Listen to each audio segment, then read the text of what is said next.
Hello and welcome to all. आप सभी का स्वागत है रणधीर एजुकेशन में। जैसा कि आप सब जानते हैं कि हम यहाँ पर करंट अफेयर का एक सीरीज चला रहे हैं जो कि वीकली करंट अफेयर होता है और हर संडे सुबह 7 बजे आपको प्रोवाइड करवा दिया जाता है।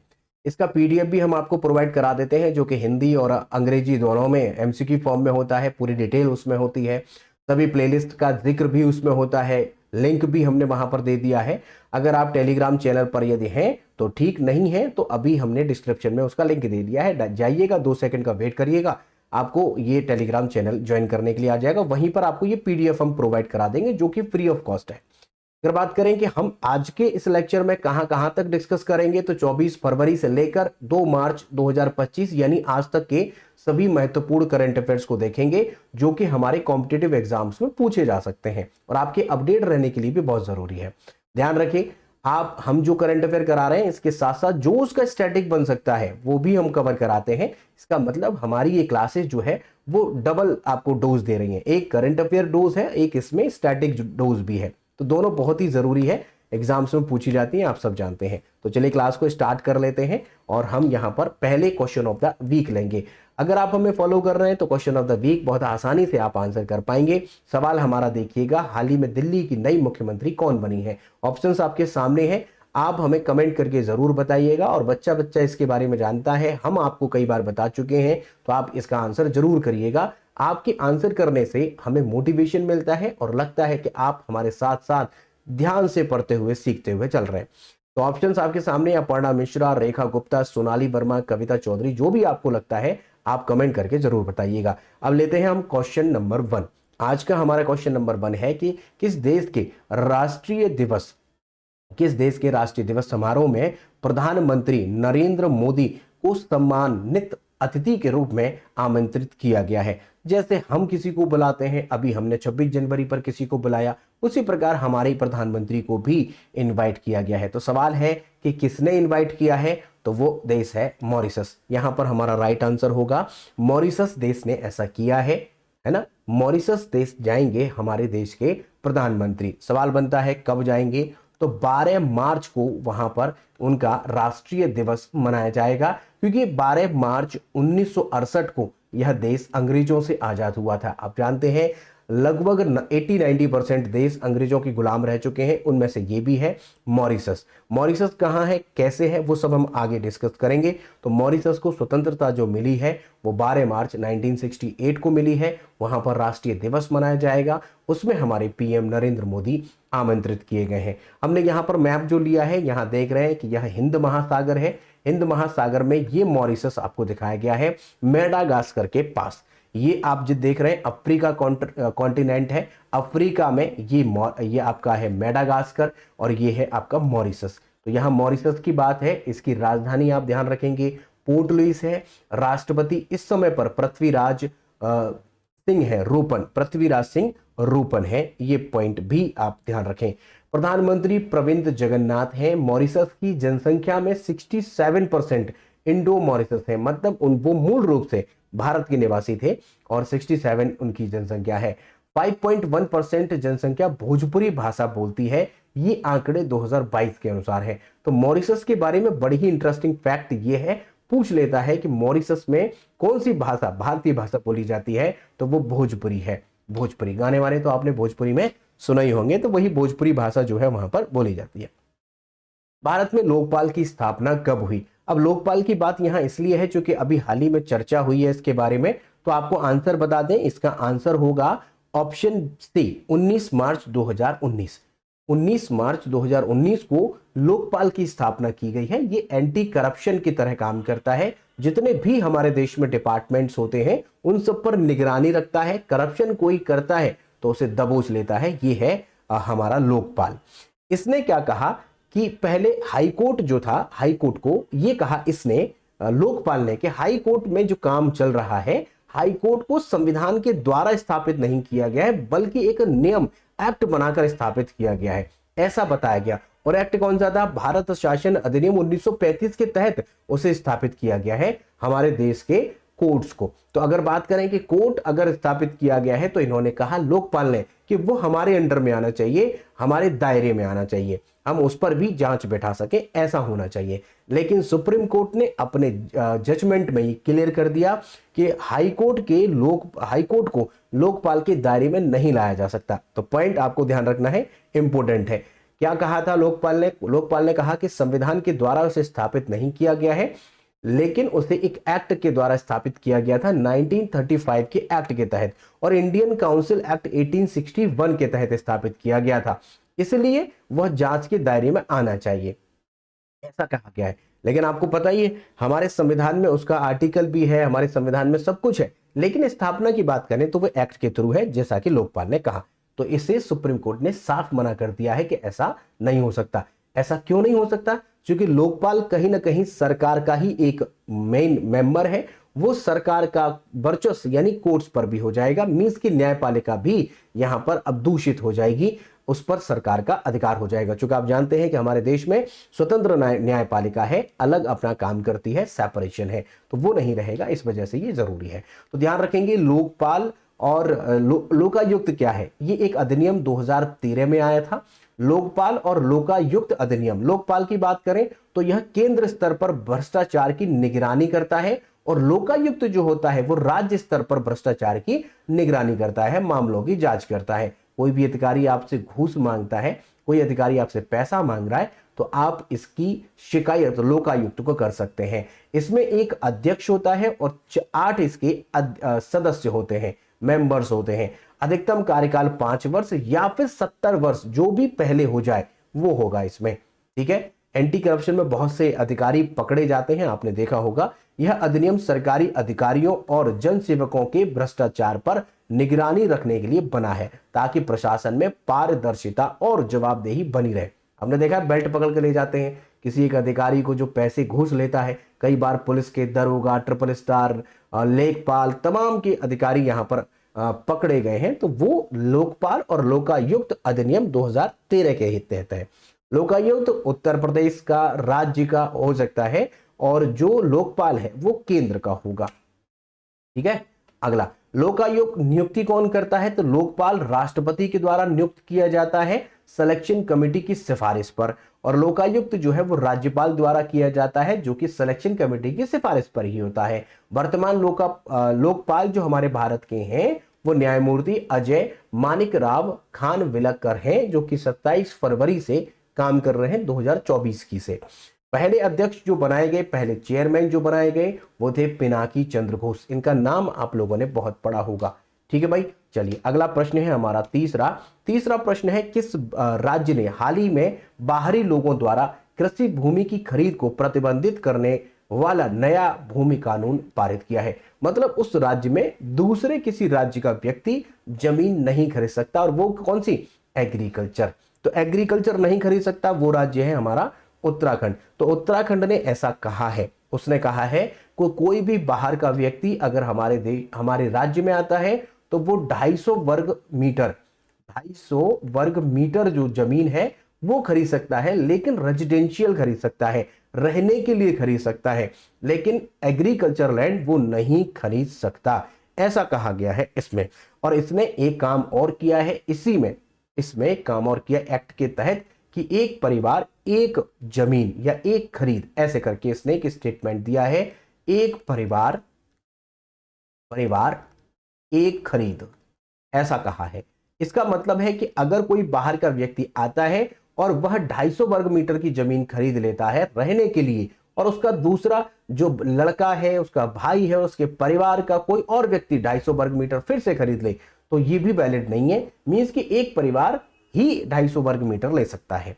समझ में आ गया ना? ये भी पॉइंट इन्होंने अच्छा बनाया, क्योंकि अगर ऐसा न करते तो अगर 5 सदस्य हैं तो पांचों 250 ले सकते थे, तो जमीन हो जाती वर्ग, लेकिन यहां पर 250 पूरे परिवार के लिए है। तो आप ध्यान रखेंगे। तीसरा, अब यहां पर चूंकि हमने उत्तराखंड की बात की है, उत्तराखंड की बात यहां पर मैप के थ्रू भी करेंगे। हम यहां पर मैप में आपको उत्तराखंड दिखा रहे हैं, ये है आपका उत्तराखंड। इसकी राजधानी जो है वो गैरसैंण है, जो कि गर्मी में रहती है, और देहरादून सर्दी में रहती है, ठीक है। गैरसैंण आप ध्यान रखेंगे, ओके। और राज्यपाल यहाँ के जो है वो गुरमीत सिंह है, मुख्यमंत्री पुष्कर सिंह धामी है। विधानसभा में जो 70 सीटें हैं, जैसे कि दिल्ली में है वहां पर भी 70 सीटें हैं, और यहां पर भी 70 सीटें हैं दोनों में। राज्यसभा की 3 सीटें हैं और लोकसभा की 5 सीटें हैं, वो भी आप ध्यान रखें यहां पर। ठीक है भाई, राज्यसभा, लोकसभा और विधानसभा सभी की।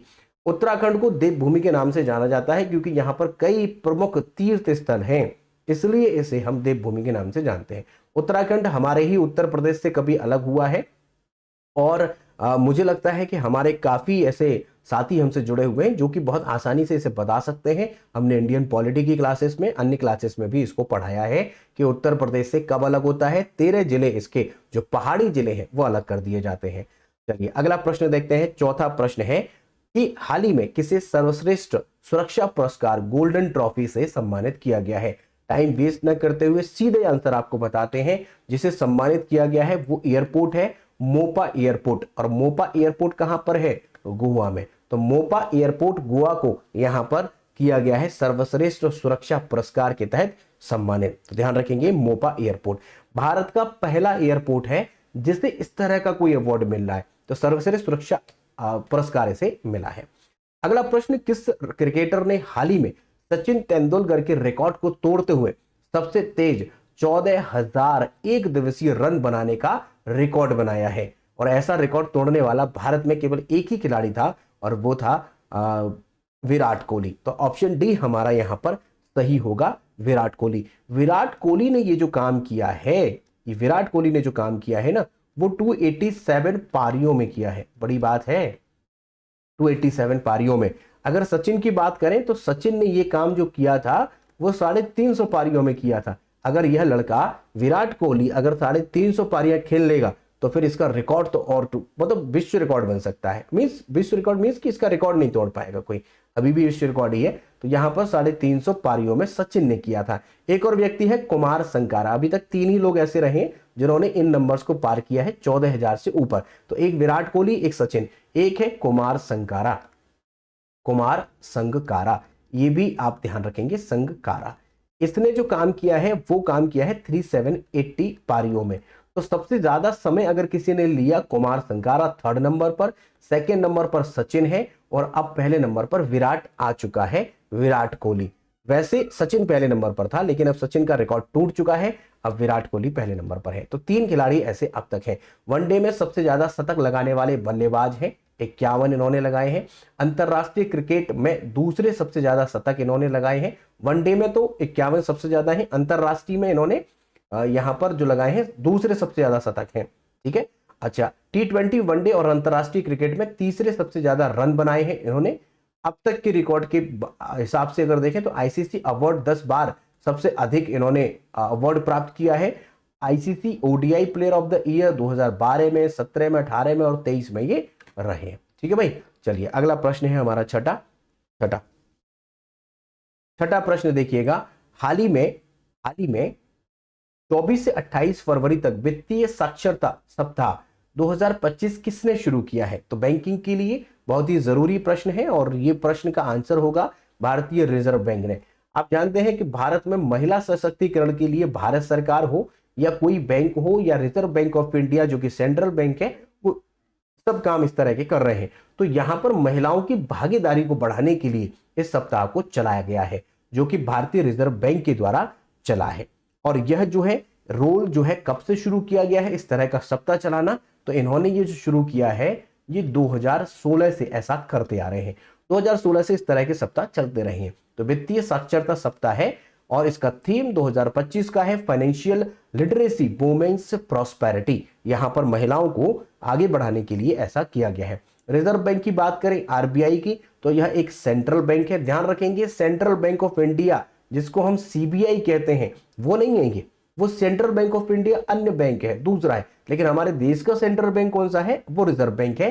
सेंट्रल बैंक का मतलब ऐसा बैंक जो अन्य बैंकों को कंट्रोल करता है, उनके लिए नीतियां बनाता है, रूल्स बनाता है और देश में नोट छापने का काम करता है, वही होता है केंद्रीय बैंक। तो हमारा आरबीआई है। इसकी स्थापना जो है 1 अप्रैल 1935 को RBI act 1934 Hilton young commission, जिसे हम रॉयल कमीशन भी कहते हैं, इसकी सिफारिश पर की गई थी। आप सब जानते हैं केवल 5 करोड़ की कैपिटल के साथ इस आरबीआई को बनाया गया था और एक प्राइवेट थी, लेकिन बाद में इसे सरकारी किया गया 1 जनवरी 1949 को। हमारा देश आजाद होने के बाद, और इसका हेडक्वार्टर कलकत्ता में बनाया गया था। लेकिन बाद में अगर बात करें तो 1937 में इसका हेडक्वार्टर मुंबई लाया गया, और तब से लेकर अब तक 1937 से इसका हेडक्वार्टर मुंबई में ही है। वित्त मंत्रालय द्वारा या उसके कंट्रोल में काम करता है, और संजय मल्होत्रा फिलहाल 26वें नंबर के यहां पर हमारे गवर्नर हैं। पहले गवर्नर जो थे सर ओसबॉर्न स्मिथ थे। हमारे पहले भारतीय गवर्नर आप कमेंट करके बताइएगा आरबीआई के कौन थे। चलिए अगला प्रश्न है हमारा 7वां, कमेंट करके बता दिया करो, लगे तो सही को कुछ आता है कि नहीं। अगला प्रश्न है हमारा 7वां कि पहला अंडर वाटर म्यूजियम और कृत्रिम चट्टान बनाया गया है। म्यूजियम बना है लेकिन पानी के भीतर, वो पानी के भीतर जो म्यूजियम बना है वो जो मुंबई नगरी है, महाराष्ट्र है, महाराष्ट्र में बना है। तो महाराष्ट्र आप ध्यान रखेंगे, म्यूजियम बना है अंडर वाटर म्यूजियम कहां पर बना है, महाराष्ट्र। और ध्यान रखेंगे यह भारत का पहला है, भारत का पहला, ठीक है, याद रखेंगे भारत का पहला अंडर वाटर म्यूजियम। ओके, चलिए अगला प्रश्न देखते हैं 8वां। हाल ही में किस देश के वैज्ञानिकों ने चंद्रमा के दक्षिणी ध्रुव का पहला विस्तृत भूवैज्ञानिक मानचित्र बनाया है। तो दक्षिण पोल जो है उसका साउथ पोल है, उसका यहां पर बनाया गया है, और वो काम हमारा देश ही कर सकता है, भारत ने यह काम किया है। तो ये बड़ी ही अच्छी बात है, इंडिया के द्वारा काम किया गया है। क्यों? क्योंकि आपको पता है एक चंद्रयान भेजा गया था 3 चांद पर जाने के लिए, और चांद पर जाने वाला भारत यहां पर 4th कंट्री बना था, चौथा देश बना था। जब करंट अफेयर पढ़ रहे थे आप लोग तब हमने ये पढ़ाया था डिटेल में। और कब भेजा गया था? 14 जुलाई 2023 में ये भेजा गया था, और ये पहुंचा, और दक्षिणी ध्रुव पर पहुंचने वाला यह हमारा एक विशेष देश बना, और चौथा ऐसा देश है जो चंद्रमा पर पहुंचा है, और भारत ने ये काम किया है। ऐसा इमेज उसने भेजा है, ये हम इमेज आपको जो दिखा रहे हैं ये उसी का इमेज है, तो ये भी आप ध्यान रखेंगे। चलिए अगला पॉइंट हम यहां पर लेते हैं। 9वां प्रश्न है कि राष्ट्रीय विज्ञान दिवस हर साल कब मनाया जाता है। तो राष्ट्रीय विज्ञान दिवस जो है हर साल 28 फरवरी को मनाया जाता है, इसमें आपको ध्यान रखना है 28 फरवरी। अब यहां पर 28 फरवरी चूंकि जो हमारे सीवी रमन थे, सीवी रमन ने रमन इफेक्ट को दिया था, इसीलिए ये मनाया जाता है 28 फरवरी। और अगर बात करें कि सीवी रमन ने कब दिया, तो 28 फरवरी 1928 में उन्होंने ये कारनामा किया था। सीवी रमन ने पानी के जहाज से कहीं जा रहे थे तो उनको रिफ्लेक्शन दिखाई दिया, उससे वो प्रेरित हुए, और उसके बाद उन्होंने सीवी रमन दिया 28 फरवरी 1928 को, जिसे रमन इफेक्ट के नाम से जाना जाता है। ध्यान रखेंगे रमन जो इफेक्ट है वो जिस दिन इंट्रोड्यूस उन्होंने किया है उस दिन को हम साइंस डे के दिवस के रूप में मनाते हैं, उनके जन्म दिवस को नहीं, ये ध्यान रखेंगे, ठीक है। ओके, और हमने यहां पर इनको नोबेल प्राइज भी मिला था 1930 में, नोबेल प्राइज भौतिकी में, फिजिक्स में। और बात करें कि इसका जो मनाना हमने शुरू किया है वो 1987 से भारत में मनाना शुरू किया गया है, नेशनल साइंस डे। इस बार का थीम है 2025 का empowering Indian youth for global leadership in science and innovation for विकसित भारत, ये इसका थीम रखा गया है इस बार 2025 का। अगला प्रश्न लेते हैं, 10वां प्रश्न है, हाल ही में भारत की पहली हाइपरलूप टेस्ट ट्रैक किसके द्वारा बनाई गई है। बड़ा इंटरेस्टिंग है, क्योंकि अभी आप देख रहे हैं कि ट्रेन से जाने में अगर आप बेंगलोर जाते हैं, अगर दिल्ली से बेंगलोर जा रहे हैं, दिल्ली से जयपुर जा रहे हैं, तो आपको कई घंटे का सफर करना पड़ता है। लेकिन यह एक ऐसी टेक्नोलॉजी है जो बुलेट ट्रेन को भी फेल कर देगी। ये टेक्नोलॉजी अगर भारत में विकसित हो रही है तो इसका मतलब है कि अब जो ट्रैवलिंग टाइम है वो बहुत कम हो जाएगा। एरोप्लेन जिस स्पीड से चलता है, ये ट्रेन यहाँ पर जो ट्रैक है इसके थ्रू एक ट्रेन चलेगी, वो ट्रेन इस ट्रैक के भीतर चलेगी, तो यहाँ पर बहुत सारे फायदे होंगे। जो आप देख रहे हैं दुर्घटनाएं होती हैं उससे बचाव होगा, क्योंकि एक वैक्यूम टाइप होगा, अंदर एक वैक्यूम बना लेंगे, उसी में ऊपर से कवर रहेगा, उसी में ट्रेन चलती रहेगी। और यह ट्रेन अगर दिल्ली से जयपुर जाएंगे तो मात्र 30 मिनट में जयपुर पहुंचा देगी। तो ऐसा यहाँ पर शुरू होने जा रहा है, और ऐसा आईआईटी मद्रास जो कि सबसे बेस्ट आईआईटी है और इंडियन रेलवे ने ऐसा मिलकर किया है। तो ये पॉइंट बड़ा इंपॉर्टेंट है, और इन्होंने अभी जो यहाँ पर बनाई है वो 422 मीटर की है, ये पहला फेज है। बाद में इसको बढ़ाया जाएगा, और बाद में बढ़ाएंगे तो इसे कई किलोमीटर का बनाया जाएगा। बताया जा रहा है कि 50 किलोमीटर का ट्रैक बनेगा, अभी तो 422 का ट्रैक बना है, और यह भारत में पहली बार हुआ है। हाइपरलूप टेस्ट ट्रैक इसे कहते हैं। एक बार इमेज आपको दिखा देते हैं, ये है, आप ये वैक्यूम देख रहे हैं, इसी के भीतर ट्रेन जाएगी। अब यहां पर खतरे सारे खत्म हो जाएंगे, तो भारत की पहली हाइपरलूप टेस्ट ट्रैक ये बन गया है, जो कि 422 मीटर का है। टेक्नोलॉजी आपसे एग्जाम में पूछ सकता है, तो इलेक्ट्रोमैग्नेटिक यहां पर एक टेक्नोलॉजी है, electromagnetic electromagnetic levitation levitation technology, इसका इस्तेमाल यहां पर किया गया है। ठीक है, तो टेक्नोलॉजी आपसे एग्जाम में पूछ सकता है। ये वैक्यूम है और इस तरीके से आपको दिखा देंगे, यहां से ट्रेन अंदर इसमें इंसर्ट करेगी और उसके बाद यहां पर सीधा सफर करती जाएगी, जो कि हाइपरलूप प्रोजेक्ट के नाम से ये जाना जा रहा है। ठीक है भाई, चलो ये आपको समझ में आ गया है। तो कितना, 422 मीटर है, और भविष्य में दिल्ली से जयपुर की यात्रा होगी, तकरीबन 30 मिनट में ये यात्रा हो जाएगी। बहुत अच्छी बात है, बहुत बड़ी बात है। और बुलेट ट्रेन हल्ला मचा रहे थे, बुलेट ट्रेन बहुत पीछे छूट जाएगी इससे। हाल ही में हैरत उत्सव किस समुदाय के द्वारा मनाया जाता है? हैरत उत्सव जो है वो कश्मीरी पंडितों के द्वारा मनाया जाता है। जैसे हम लोग उत्तर भारत में देखें तो शिवरात्रि मनाते हैं, वो शिवरात्रि का ही एक पर्व है, जो कि कश्मीरी पंडितों के द्वारा हैरत उत्सव मनाया जाता है। और ये उत्सव जो है, इसका समय चलता है 13 फरवरी से, 13 फरवरी से लंबा चलता है ना, ये 13 फरवरी से पूर्णिमा तक ये चलता है। तो लंबा एक उत्सव है, जैसे एग्जीबिशन लगता है कई कई जगह 1 महीने के लिए, 20 दिन के लिए, उस तरीके से ये पर्व चलता है। हैरत उत्सव कश्मीरी पंडितों के द्वारा चलाया जाता है, मनाया जाता है। लेकिन इसकी एकता जो मानी जाती है ना, वो हिंदू और मुस्लिम, यानी कश्मीरी पंडित और मुसलमान, इनकी एकता के लिए ये प्रतीक माना जाता है, बट ऐसा कुछ है नहीं। तो यहाँ पर आप देख रहे हैं, चलिए ये इमेज आपको दिखाइए, ये यहाँ पर शिवलिंग पर जो है यहाँ अभिषेक हो रहा है, तो आप देख रहे हैं। ठीक है, ये मतलब कि जब शिवरात्रि होती है उसी समय ये जोर शोर से मनाया जाता है। हाल ही में शिक्षा संजीवनी बीमा योजना किस राज्य सरकार ने लॉन्च की है? इसमें क्या है कि जो बच्चे पढ़ते हैं सरकारी स्कूलों में, तो कई बार क्या होता है कि कुछ मिस हैपनिंग हो जाती है, उनके पेरेंट्स के साथ में हो जाती है, उनके साथ में हो जाती है, तो यहाँ बच्चे को भी कवर दिया गया है और उसके पेरेंट्स को भी कवर दिया गया है, जो उनके गार्जियंस हैं। तो ये काम जो किया है वो राजस्थान सरकार ने किया है।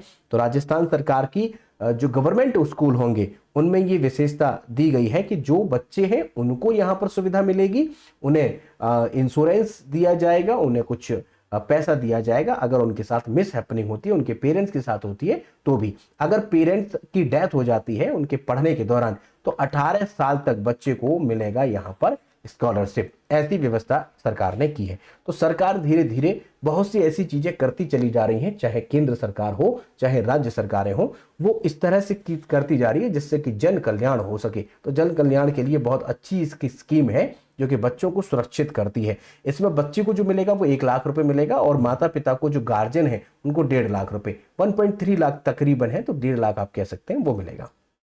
ठीक है भाई, 1.3 लाख आप याद रखेंगे। चलो अगला प्रश्न है, भारत की सबसे अधिक गिद्धों की जनसंख्या किस राज्य में दर्ज की गई है? अभी रिकॉर्ड आया है, तो भारत सबसे ज्यादा गिद्ध किस राज्य में है, वो सवाल है। देखो गिद्धों को बहुत ज्यादा खतरा रहा है, आप जानते हैं IUCN की रेड लिस्ट में इनको डाल दिया गया था। और आपको पता है कि जो जानवरों को एक डिक्लोफेनेक जो दवाई दी जाती थी, दर्द निवारक एक दवाई है, वो डिक्लोफेनेक जो जानवर खाते थे, उनके जो मर जाते थे, उनके बाद उसकी डेड बॉडी को गिद्ध खाया करते थे, और गिद्ध का काम ही यही है। तो एक आप जानते हैं कि एक श्रृंखला चलती है, फूड चेन चलती है। तो गिद्धों को वहां पर वो डेड बॉडी खाने के बाद वो दूषित हो जाती थी उनकी बॉडी, और लगभग 1 महीने में उनकी डेथ हो जाती थी। इससे बहुत ज्यादा नुकसान हुआ। डिक्लोफेनेक को 2006 में यहाँ पर बैन किया गया, और इसी वजह से गिद्धों की संख्या में भारी गिरावट थी। अब धीरे धीरे गिरावट जो थी अब बढ़ोतरी देखी जा रही है, और ऐसा करने वाला यहाँ पर पहला मध्य प्रदेश राज्य है, जिसमें सबसे ज्यादा यहाँ पर हमें देखने को मिल रहे हैं मध्य प्रदेश में। ठीक है भाई, यहाँ पर पॉइंट आपको दिखा देते हैं। मध्य प्रदेश में कितने हैं, यहाँ पर हमने इमेज लिया है, इंडिया का मैप लिया है, यहाँ पर MP आपको दिखा रहे हैं, MP को आउट किया। MP की राजधानी भोपाल है, और राज्यपाल मंगू भाई सी पटेल हैं, और मुख्यमंत्री मोहन यादव हैं, जो कि भाजपा के बनाए गए हैं। आपको पता है नया चेहरा है। विधानसभा की सीटें 230 हैं, लोकसभा की सीटें 29 हैं, और राज्यसभा की सीटें वहां से 11 हैं। मध्य प्रदेश में नदियों की संख्या इनकी जो पक्षियों की संख्या जो अभी आपको बताई है, जो कि 785 है। यहां पर आप करेक्ट कर लीजिएगा, ये हम बता रहे हैं कि जो हमारे ये हैं जो गिद्ध हैं इनकी संख्या 785 यहाँ पर की गई है। अब आप कहेंगे कि पूरे विश्व में कितनी है, तो भारत में कितनी है, तो 10,845 2024 तक थी, लेकिन अब ये बढ़ गई है और ये हो गई है 12,981। 12,981 टोटल हो गई है 2025 में, ये 12,981। और इसमें सबसे ज्यादा 785 जो है आपके यहाँ पर है। ठीक है, तो यहां पर हमने ये सभी कवर कर लिए हैं जो पिछले 7 दिनों में आपसे पूछे जा सकते हैं, पिछले 24 जनवरी से लेकर 24 फरवरी से लेकर 2 मार्च 2025 तक के। अगर आपका कोई प्रश्न हो तो कमेंट कर दीजिएगा, क्वेश्चन ऑफ द वीक का आंसर जरूर करिएगा। हम जो प्रश्न आपसे बीच में पूछते हैं तो कमेंट करके जरूर बताइएगा। अगर आप चैनल पर पहली बार आए हैं या अभी तक चैनल को आपने सब्सक्राइब नहीं किया है तो सब्सक्राइब कर लीजिए, बेल आइकन को प्रेस कर लीजिए, जिससे कि नए नए नोटिफिकेशन जो आते हैं वो आपको मिलते रहें। और अगर आपको लेक्चर पसंद आता है तो वीडियो को लाइक जरूर करेंगे और फ्रेंड्स के साथ शेयर जरूर करें। ठीक है भाई, इसके अलावा आप टेलीग्राम पर हमसे जुड़ सकते हैं। इसका टेलीग्राम का जो लिंक है हमने डिस्क्रिप्शन में दे दिया है और इसका जो पीडीएफ है वो टेलीग्राम पर ही आपको मिलेगा, तो टेलीग्राम जरूर ज्वाइन करिएगा। इंस्टाग्राम, फेसबुक पर भी आप हमसे जुड़ सकते हैं। लेक्चर के लास्ट तक बने रहने के लिए आप सभी का बहुत बहुत धन्यवाद। Thank you so much. मिलते हैं नेक्स्ट लेक्चर में। Thank you so much.